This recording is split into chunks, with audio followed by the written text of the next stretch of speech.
2 hours ago, Mark Carney signed 4 documents in a room with no cameras. There was no press conference, no live broadcast, no dramatic podium moment. 4 signatures on 4 separate agreements, witnessed by 4 foreign heads of government who had flown to Ottawa in the last 18 hours, quietly, without public announcement, through secondary airports, on unmarked government aircraft. The agreements are now public, and every diplomat, every economist, and every intelligence analyst who has read them in the last 2 hours has arrived at the same conclusion. This is the one that cannot be walked back, not because of what the agreements say, because of what they create. The relationships formalized this morning, the supply chains contracted, the legal frameworks activated, the infrastructure commitments made, will take years to build and will continue operating long after whatever political confrontation triggered them has ended. Washington can change its tariff policy tomorrow. It cannot undo what was signed in Ottawa this morning. The architecture exists now. It will keep existing regardless of what happens next in Washington. This is not a threat. It is not a negotiating position. It is a completed fact. To understand why these 4 agreements represent a point of no return, you have to understand something about how economic relationships actually work, not how they are announced, but how they function once they are real. Trade relationships are not like diplomatic statements. You cannot issue a correction. When a Canadian uranium processor signs a 10-year supply agreement with a French nuclear utility, that agreement has counterparties, financing structures, infrastructure investments, and legal commitments on both sides that do not dissolve because the political situation that prompted them changes. When a Canadian agricultural exporter redirects its supply chain toward European distribution networks, the logistics infrastructure that gets built to support that redirection, the cold storage, the shipping contracts, the customs frameworks, continues to exist and continues to operate after the redirection is complete. Washington spent 18 months assuming that Canada's alternative partnerships were leverage, threats designed to bring Ottawa back to the table. What was signed this morning confirms that they were never threats. They were construction projects. And this morning, the last 4 walls went up. The first agreement, a 10-year strategic minerals partnership with the European Union. Canada is the world's second-largest producer of uranium, a top 5 producer of nickel, cobalt, and lithium, and the dominant global supplier of potash. All of these materials are classified by the EU as critical raw materials, the inputs without which the European green energy transition, the European electric vehicle industry, and the European defense manufacturing complex cannot function. For 3 years, the EU has been trying to reduce its dependence on Chinese and Russian sources of these materials. For 3 years, Canada has been the obvious alternative. This morning, that alternative became a 10-year contract with delivery schedules, price frameworks, infrastructure co-investment commitments, and a dispute resolution mechanism that does not involve the United States. The agreement covers $340 billion in mineral supply over 10 years. It includes joint investment in 3 new Canadian processing facilities that will be built, financed, and operational regardless of what happens in Washington. Once those facilities exist, they supply Europe. That is what they were built to do. The second agreement, a bilateral agricultural trade framework with Japan and South Korea. Canada is one of the world's largest exporters of wheat, canola, and pulse crops. Japan and South Korea are 2 of the world's largest importers of agricultural commodities, and both have spent the last 3 years seeking to diversify away from supply chains that route through American intermediaries.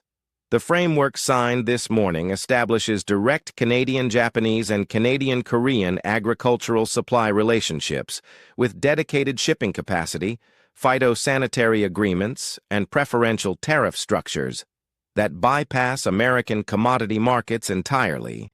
Here is why this is irreversible. Japan and South Korea are not going to dismantle a working, direct, preferential supply relationship with Canada because Washington and Ottawa eventually settle their dispute. The relationship will keep working. The shipping contracts will keep running. The infrastructure built to support direct Canadian agricultural supply to East Asia will keep being used for exactly that purpose, because it is cheaper, more reliable, and more politically stable than routing through an intermediary that has demonstrated it will use supply chain access as a weapon. The third agreement is the one that the American defense industry is trying to understand the full implications of right now. Canada signed a defense technology cooperation agreement with the United Kingdom, France, and Germany, a trilateral European framework that gives Canadian defense manufacturers direct access to European defense procurement, joint development programs, and technology-sharing arrangements that have historically been reserved for NATO members with specific bilateral relationships with Washington. Canada is a NATO member. What is new is not the alliance. What is new is the direct, formalized, contractual relationship with European defense industrial capacity that no longer routes through American prime contractors. Canadian aerospace companies, Canadian naval systems manufacturers, Canadian communications technology firms, all of them now have access to a European defense market worth $280 billion annually through direct partnership agreements rather than as subcontractors to American primes. Once those direct relationships are established, once the contracts are signed, the joint development programs are underway, the European procurement offices have Canadian suppliers in their approved vendor databases. American prime contractors cannot simply reassert themselves as the necessary intermediary. The intermediary role existed because there was no direct relationship. The direct relationship now exists. The fourth agreement is the quietest and the most consequential. Canada, Mexico, and the United Kingdom have signed a trilateral trade facilitation framework that creates a direct commercial corridor between North American production and European markets, with standardized customs procedures, harmonized regulatory frameworks, and a joint dispute resolution mechanism that is specifically designed to function independently of American participation. This is not NAFTA without the United States. It is something different and more durable. It is a commercial infrastructure, legal, logistical, regulatory, that serves the trade between Canada, Mexico, and Europe as a self-contained system. American companies can participate in this system. American goods can move through it, but they do so on terms set by the framework's 3 founding members, not as a condition of American approval. The framework took 14 months to negotiate. It was completed 2 weeks ago. It was held for this moment. 41 minutes after the agreements were made public, Carney gave the shortest statement of the entire confrontation. 93 words. No podium. Standing in a corridor, coat still on, as if he had somewhere else to be immediately after. Canada has spent 18 months being told that our leverage was limited because our economy is integrated with America's. That integration was real. Today, it is less complete than it was yesterday, not because we wanted it to be, because we were told, repeatedly and clearly, that integration without respect is not partnership.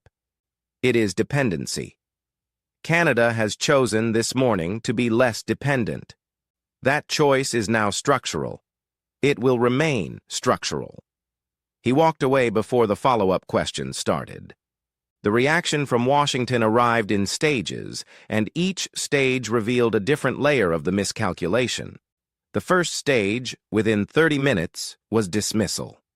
Senior administration officials told financial media that the agreements were symbolic and performative, that Canada's economy remained fundamentally dependent on American market access, and that no set of alternative agreements could change that structural reality.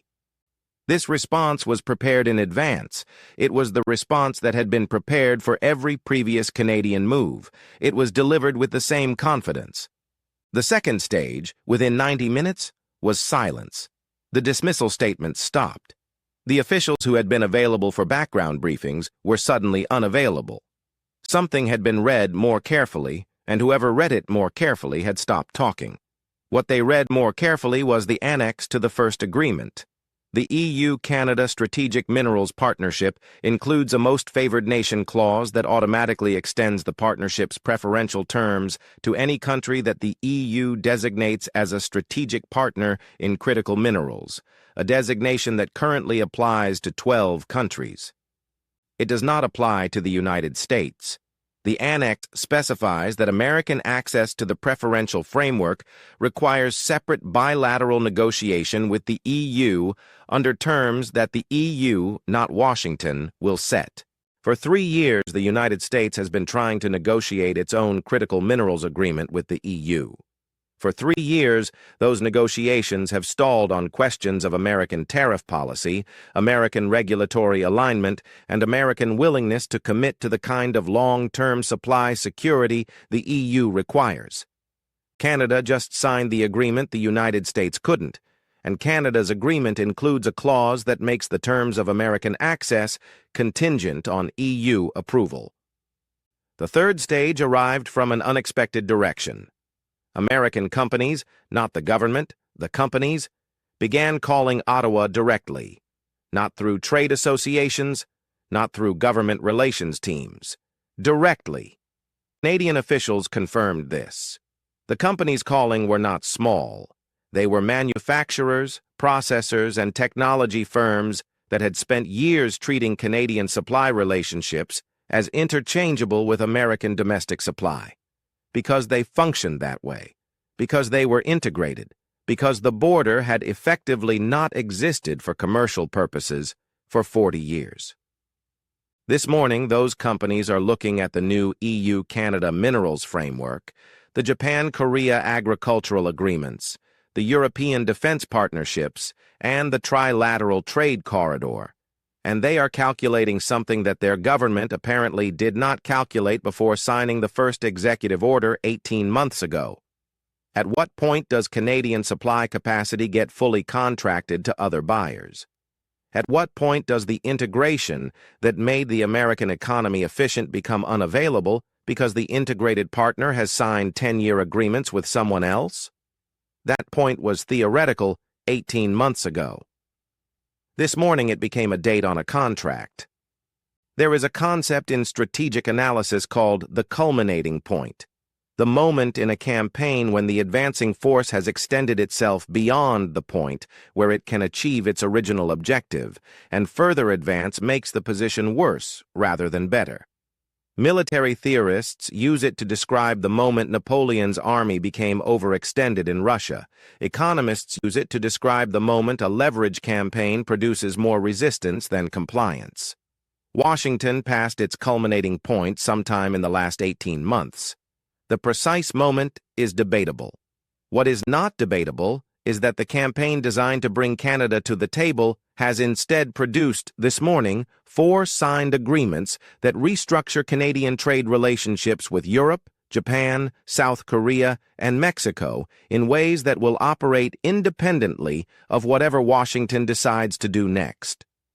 The leverage that was supposed to produce compliance produced the opposite, not because Canada was stronger, because Canada was more patient, because someone in Ottawa understood that the optimal response to an aggressive leverage campaign is not to resist it at each point of pressure, but to use the time that resistance buys to build alternatives that make the leverage irrelevant. 14 months, 4 agreements, signed this morning, already in effect. Carney was asked one question as he walked away from the corridor statement.